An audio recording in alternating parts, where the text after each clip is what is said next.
Hey, welcome back to Miss Maddie's studio. I'm Maddie, and today will be the beginning of a series of spooky story times. All of my videos in October will have a reading from my book, The Things That Haunt Me, which is my story of all of my ghost experiences, from growing up in a haunted house to dealing with supernatural oddities still to this day. For this video, I'll be reading a chapter I call A Haunting Night at the Hospital. Today's artwork will be a butterfly illustration done in color pencil, ink, and acrylic paint. Now, let's get the lights and start the ghost story. I think it's fair to say that January 2020 was a hard time for most, if not all of us. Unfortunately for me, I didn't just have to worry about COVID, but I was also dealing with a horrible loss that left me bleeding out. I tried to be strong and to go to work the next day, not wanting anyone to worry about me. That only made everything worse, though. I ended up passing out standing at my cash register, thankfully being caught just in time by a coworker who then helped me walk to some tables in the back. Obviously, they sent me home, and some friends had to come and drive me back because I was in no condition to drive. Parker insisted I go to the emergency room about 8 o'clock that night. I didn't want to go. I have a horrible fear of doctors and hospitals, but I relented. This waiting room was packed when we arrived, and we ended up sitting there for a few hours just waiting to be seen. My skin was crawling, and I felt like I was going to lose my mind at any minute, but I made myself stay. I knew something was wrong this time. I was finally taken back to a room, and Parker went home to watch our son. The exams were horrible, and I cried the entire time. The nurses and doctors were very kind, and I could tell I was having a hard time. I was grateful to be left alone while I waited for all the test results. I didn't want to explain anymore or talk to anyone about anything else. I just wanted to be left alone. Tears continuously streamed down my cheeks as I was trying to process this whole horrible event. While I was in this woeful spiral, I noticed a light flashing out of the corner of my eye. I turned my head toward the light and saw it was from the bathroom. The lights were an obnoxious white fluorescent that stung my eyes. When the light flashed on again, I glared at it and tried to ignore it. But I kept noticing that the lights were flickering in a sort of pattern. It seemed to go long, short, and there was a pause. Then short, long, with another pause. Long, short again. Then long, short, long pause. Then it would repeat. It repeated and repeated over and over. I didn't know what to make of it, and it took me a long time to even connect it to Morse code as a pattern. I was at home when it finally hit me that it could have been Morse code. I looked it up, thinking that it would be nothing, or maybe even just gibberish, and that I was on the wrong line of thought, but that Morse code would spell out baby. The lights flashed again, and I groaned in pain and annoyance. I got up and shut the bathroom door. I was sick and tired of everything at that moment, and I didn't care about ghosts or whatever nonsense they were trying to pull. I pulled on the IV, trying to ignore the growing feeling of the needle inside my vein. I turned on the TV, hoping that would be enough to drown out the overwhelming emotions and bullshit that was happening now. I stared blankly at the TV screen. The news was playing, but I didn't have the energy to change it. Then it just shut off. I looked at the remote confused. I knew I didn't touch the button. I turned it back on and this time found some cooking show to watch. I had barely had the TV on again when it shut off. Frustrated, I turned it back on and tried to enjoy the show. It was a long series of it shutting off and trying to turn it back on and shutting back off. Even though I wasn't pressing the power button more than once, it just seemed to go on, off, no matter what I did. Finally, after what felt like 10 or so minutes, I was finally able to keep the TV on for more than a moment. I triumphed with a ha. Then the channel changed. It flipped through the channels at random, and I started to notice that sometimes the numbers would pop up in the corner like they were being pressed on the remote. I glared at the TV and I glared at the remote, not amused by their disobedience. It felt like the whole room was mocking me. I shut off the TV and slammed the remote on the bed. I laid on my side and let the tears fall as I hugged myself. I could still hear the flickering of the lights in the bathroom. I could still see a little line of light underneath the door frame. I heard the TV turn on and turn off, not as frequently as the lights were or in any kind of pattern. I was just getting used to all of this and starting to ignore them when a new sound broke through. I jumped and looked at the direction of the noise and gasped as I watched water pour out of the automatic sink. It ran for a good 30 seconds or so and then shut off. The lights from the bathroom and the TV had stopped. The room was silent, except for the sound of the sink. Again, it sprang on and sprang off. It stopped and went. It made no sense. I was so confused by all of this, but also so frustrated. I just watched the sink go in this pattern of someone seeming to wash their hands or something. It would just stay on, spouting water, turn back off. Then all of a sudden the TV started blasting again.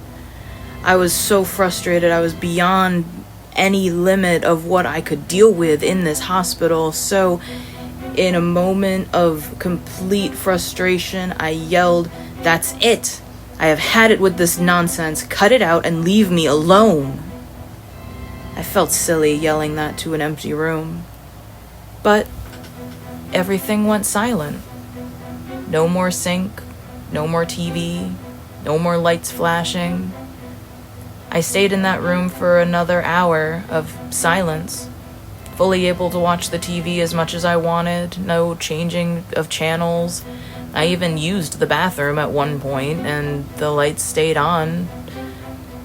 Everything was silent. Then, around 2 o'clock in the morning, the doctor came and told me I could go home.